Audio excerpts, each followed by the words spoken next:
what I have here today is the Pentax Asahi Flex. This is one of the first SLRs that Pentax produced, and I think it's a really good example of early ergonomics design. Now, we can notice here, there's about an even split on each side of the mirror box, a small mirror box with a little bit of a bevel here, and designed to be held somewhat similar to this. Now, the usage of this is your advance here, your shutter button here, all of your other controls here. So it can be held like this, it can be held like this in order to articulate the lens. And the general idea behind this is to not interrupt movement from your eye to the framing window here or the top-down waist level viewfinder system here. It's a very simplistic design, very much of the times, that being the 40s, 50s, 60s, where cameras were designed to be small, very similar to the Leica's screw mount at the time, with minor differences made, of course, because this is an SLR, meaning there's a mirror box here as opposed to a rangefinder. But it's still very similar in form, and most of the ergonomic function is based on how small it is. It's easy to hold in the hand. Now, granted, I do have relatively large hands, but it still fits very well all the same, with nice gripping right there. This is kind of what I want to talk about to begin with, kind of like a base level of ergonomic design. This is very simplistic, and yet it still manages to work. Now, another iteration of this a little bit later is something like this Nigromat here. Now, as you can tell, it's a bit beefier, it's a bit bigger, there's a lot more heft to it in the hand, but you also have a much more consolidated operation system. So your advance lever sits on this side as well, but it's a lever, not a dial. Your shutter button is there, meaning the full range of movement can be held to right here. Now, this doesn't have a waist level viewfinder, it just has a standard prism, and that right there. You also have a very interesting layout for your shutter speed selection, all derived off of this toggle here, which is kind of nice because it means all of your components, all of the things that you can adjust, such as your aperture and your shutter speed, sit all right in here, meaning the operation of it can be relatively simplified. Regardless of that extra weight, the additional bulk, it still has relatively good feel in the hand due to this slope right here. It's easy to just kind of slide your hand in and grab it right there.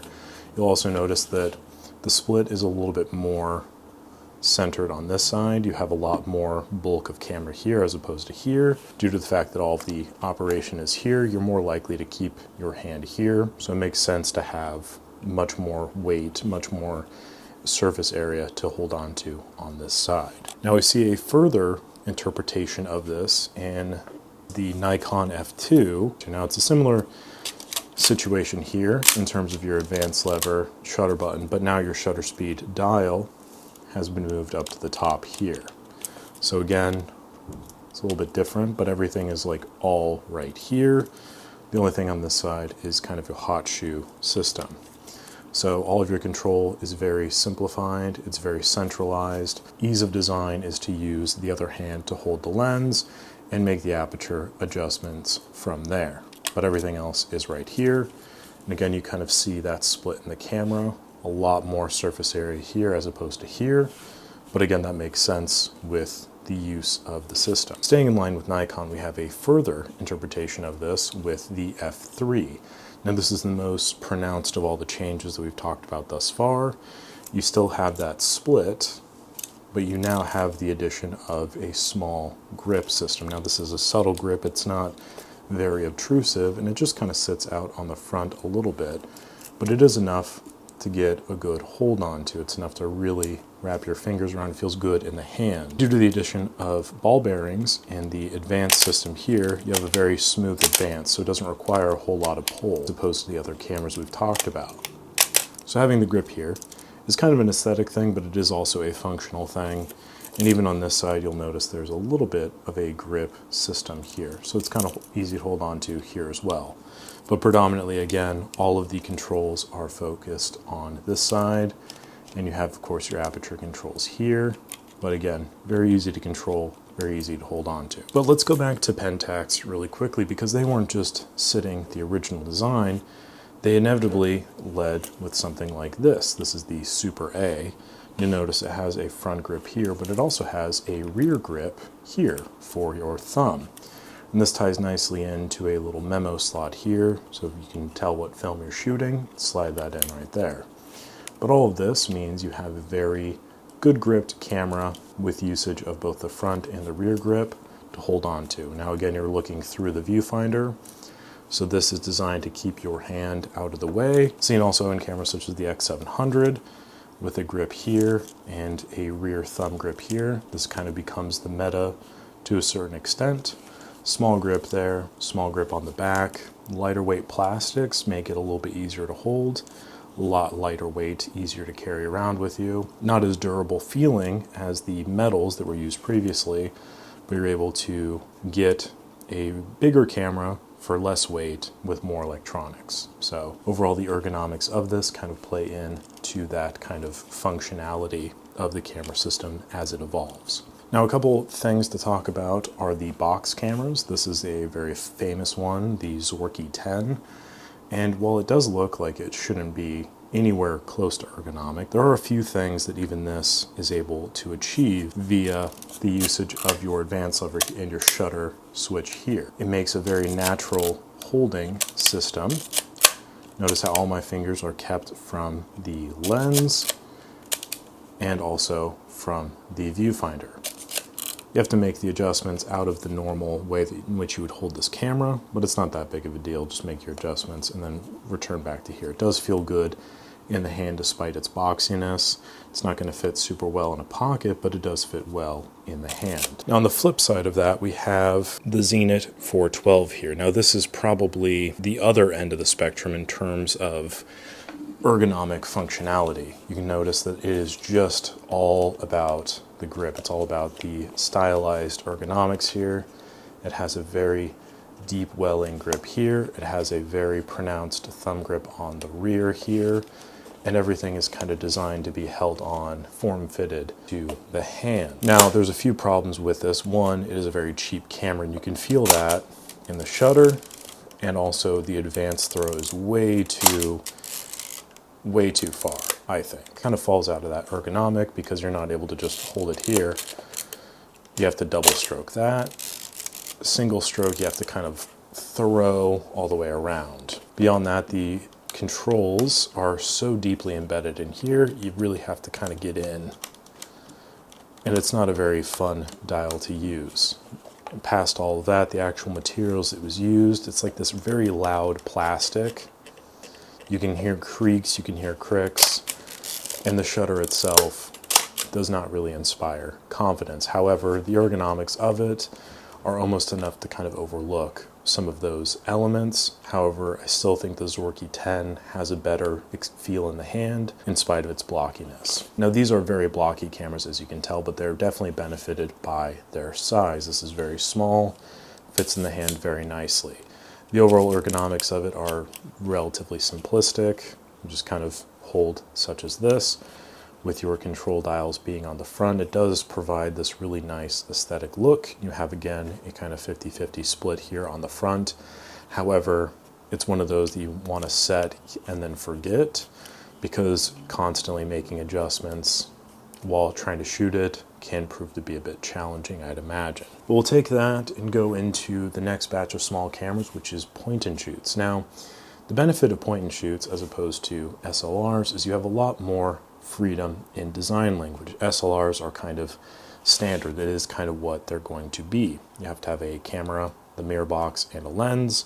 The lens definitely carries a lot of water in terms of the functionality of it. What do you do with your second hand?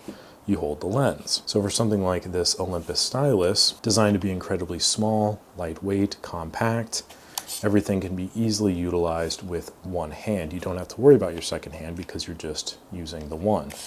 You can turn it on and off with the slide of this clamshell, and it opens up this lovely third section here. Each of these has a nice grip on either side with these small divots, easy to hold on to.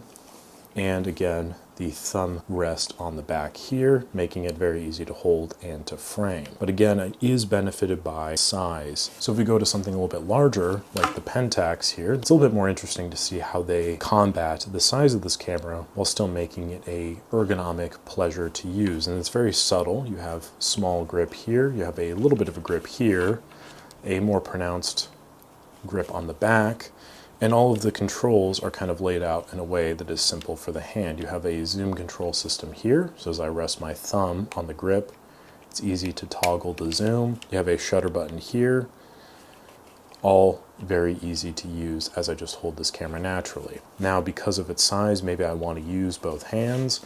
In order to do that, it provides a grip here that I can hold to keep my finger out of the viewfinder and to keep my fingers out of the lens. So it definitely does have a bit more size to it in comparison to something like the Olympus Stylus, but I do think that it uses its size effectively. Again, notice the balance here, a lot of surface area on this side, a lot less on this side, because unlike the SLR, you're not dealing with as much weight, so you just have a quick hold. Most people are going to be right hand dominant as well, so it's more marketed towards the right hand. And the left is kind of an afterthought, just if you need something extra to hold on to. I want to talk about very briefly the medium format camera systems. I don't really have a whole lot in which I can talk about, but I do want to talk about something like this. This is the Yashica Mat LM, a twin lens reflex medium format system, meaning there's two lenses, the viewing lens and the taking lens. And the design behind this is you're going to hold it at your waist level in order to look through the viewfinder. So making sure that everything is accessible, easy to hold on to from here. This is going to be the natural setting. So your focus being on this side, your controls for shutter speed and aperture being here, with the all-important viewing window for what it's going to look like up here. Breakdown of your aperture and your shutter speed. This is very pivotal. Beyond that, you have a lot to hold on to. It's very easy to imagine getting a good grip on this. You also have ears on either side for a strap, so it can hold very easily from your neck down to your waist. Everything about this is very refined, simplistic, and again, because it is so small, it is benefited by that. There are other medium format systems, such as like the box cameras, think like the Mamiya 645, Pentax 645. I find those a little clunky to use because it's so big in all of the dimensions. It feels kind of awkward to hold on to. The TLR, I feel like, is a box, but the way in which you hold it also feels the most natural in which to shoot it. So it definitely is benefited by that, I believe.